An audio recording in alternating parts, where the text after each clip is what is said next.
Hey Reefers, back at it again.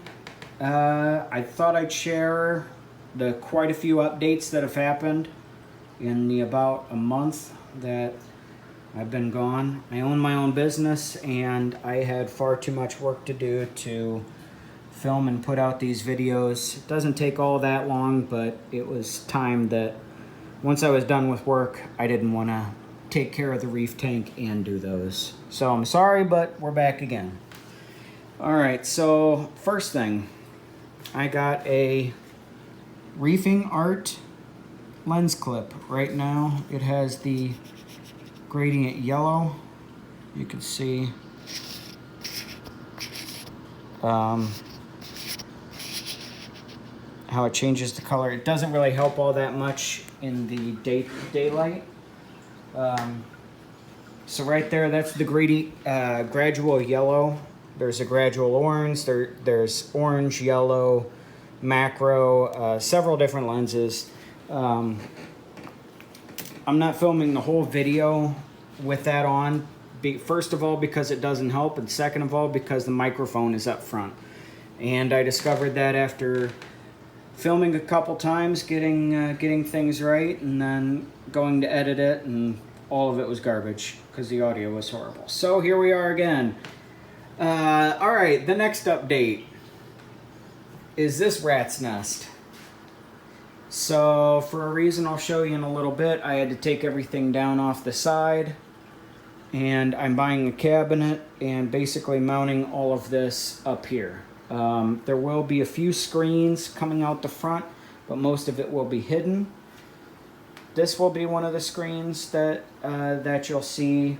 I'll probably put maybe not any of the pumps. Maybe just that and one other screen. But what this is a fan controller.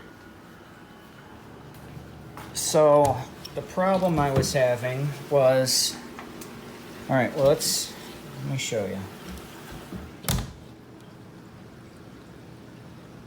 That volume to that volume is a big change, especially when everything's quiet in the house, when you're trying to read, something like that. But you couldn't close the doors. Why? Because this is 78-degree water down here, and it's enclosed in a wooden box, and it's fairly airtight. Not really, but there are these two holes allowing air in. This fan is circulating the air inside the cabinet, and now this fan is drawing that air out. So it's basically circulating with all the air in the house. Because what was happening was I was getting condensation on all the pipes. Things were rusting prematurely, or they would have had I not kept the cabinet doors open all the time. But I'm glad I got that fixed, and there's going to be probably two fans, one at the bottom of the cabinet and then one at the top, just to draw all the heat up and out. Especially, this is, oh, what's this for? This big meanwhile driver that does get pretty warm. It's for the Orphic Atlantic V4. If you don't know what this is, it's the big bad LED light. Bulk Reef Supply's done the video that everybody's seen. If you haven't, go look it up. This is the big bad dad. Unfortunately, I mounted it directly in the center of the tank, which I shouldn't have done. It should be moved forward a bit because of my rockscape. I just didn't think.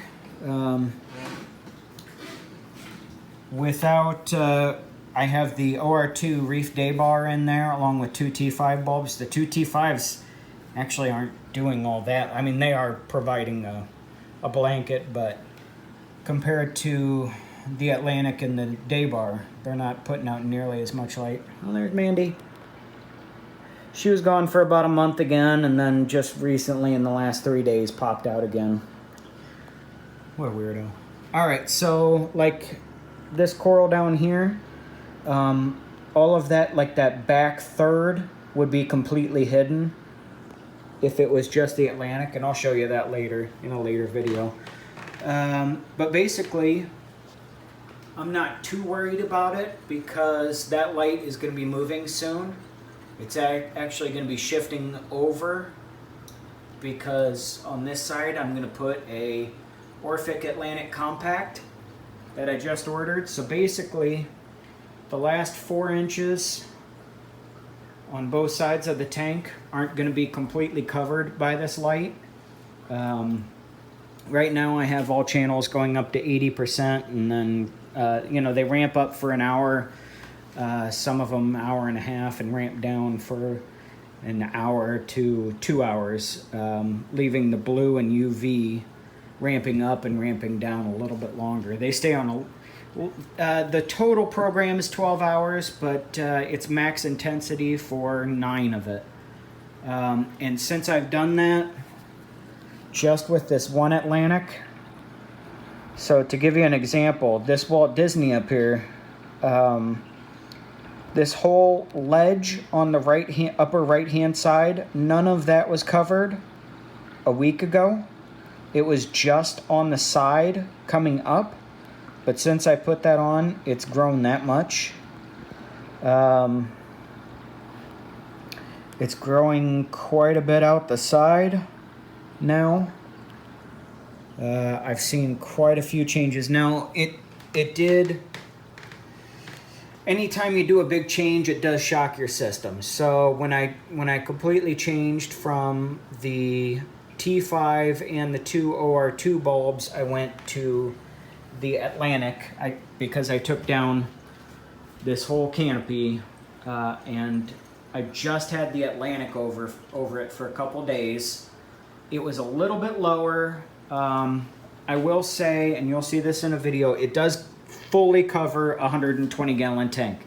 If you're going to do a mixed tank with your SPS, basically from directly under the light, if you want one Atlantic, you can do it. You can even get some SPS growing off to the side, as long as, you know, that's what it's used to. This was used to higher lighting. So just the one Atlantic, it wasn't covering this SPS all that great. So within a couple of days, I was able to take the top off so it wouldn't interfere with the Atlantic spread. I added the OR2 day bar, which that's the only angle. I'd like to angle it a little bit further down, but I can't. That's as far as you can angle it with that mounting bracket. And then I have 2 T5 bulbs that aren't doing all that much, but they are providing light, especially to these guys, since they're directly over it. So the green slimer's really colored up since being down in that frag tank. Everything's coming back. Unfortunately, this guy was kind of covered a little bit by this green slimer, so it lost color on this side. Diatoms are going away. I blew off the rock recently on all the newer rocks that were down in the sump before, but are now being forced to be in highlighting and all these changes. But it seems to be doing all right. So okay, so that's we have the new clip-on lens. We have the rat's nest. We have the cabinet that's coming. We have the fan. I'm also going to, okay, so I have the compact, Atlantic Compact, ordered. That'll be here next week. And then I also have a mounting situation that I'm going to try out. I'm going to take a little bit more time figuring out exactly what I want. Right now, I have to take off this whole unit to feed the coral. Basically, I just kind of slide it down and just put it on the ground over here. The cables and cords just kind of come down with it. It's a pain, but it's what I have to do for the moment. So I do have a few mounting options I'm going to try from things I saw on Amazon. and hopefully that works. If not, I'll probably just hang them both from the ceiling, but I really don't want to do that. Okay, so I think that's the update for this week. I hope you've enjoyed it, and we'll get back to more regularly scheduled programs here shortly. If you have any comments you'd like to make about the lighting, maybe you have a different solution for, maybe you've had an Atlantic or compact or know of a good way to mount them. If you do, let me know in the comments down below. Be sure to like, comment, and subscribe, and I'll see you on the next one. Thanks, Reefers. Bye.